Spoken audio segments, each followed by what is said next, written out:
የቀድሞ ደራሽነት ምንዳ ነው። የአርፍዶ ደራሽነት ጣጣን ሳይሆን የቀድሞ ደራሽነትን ምንዳ መቋደስ አለብን ነው። ፕሮአክቲቭ መሆን አለብን። ይህም በጥቂት ኤግዛምፕል ላንሳለን። ለምሳሌ ኤሮስፔስ በጣም ክሪቲካል የኢንዱስትሪ ዘውግ ነው። ሁሌ ስንገዛ ከምንኖር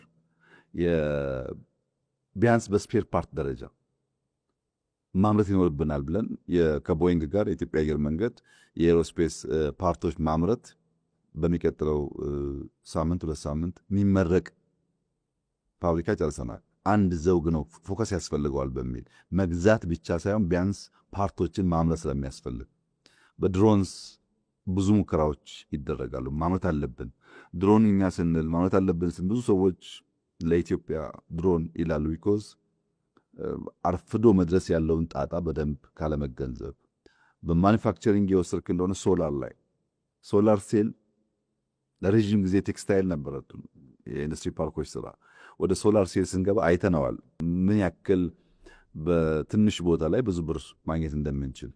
ኤአይ ዩኒቨርሲቲ አሁን የምንገነባው ኤአይ ዩኒቨርሲቲ በአፍሪካ የመጀመሪያው ነው።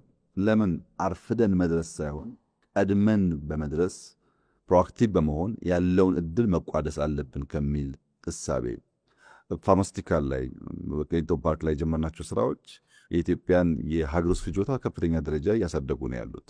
ዲጂታል ኢትዮጵያ 2030 በብዙ መልኩ ኢትዮጵያ በመጀመሪያው አዝማሚያ በ4.0 ኢንዱስትሪ ያሉ አዝማሚያዎችን ዘግይታ ከመድረስ ፈጥና ፕሮአክቲቭሊ ለመቋደስ ያላትን እድል የሚያሰፋ ነው። ይሄ እስካሁን ያወራውልህ እንግዲህ ጀስት አንድ አዝማሚያ ነው። ይህ አዝማሚያ የ4.0 አዝማሚያ ነው። ሁለተኛው አዝማሚያስ ምንድን ነው ያልከኝ እንደሆነ እንግዲህ ቴክኖሎጂውን ማወቅ ኤአይን መገንዘብ ብቻውን በቂ አይደለም። ሌሎች አዝማሚያዎች ደግሞ አሉ። እነሱን አብረን ካላየን በቀር የተሟላ ግንዛቤ አንይዝም።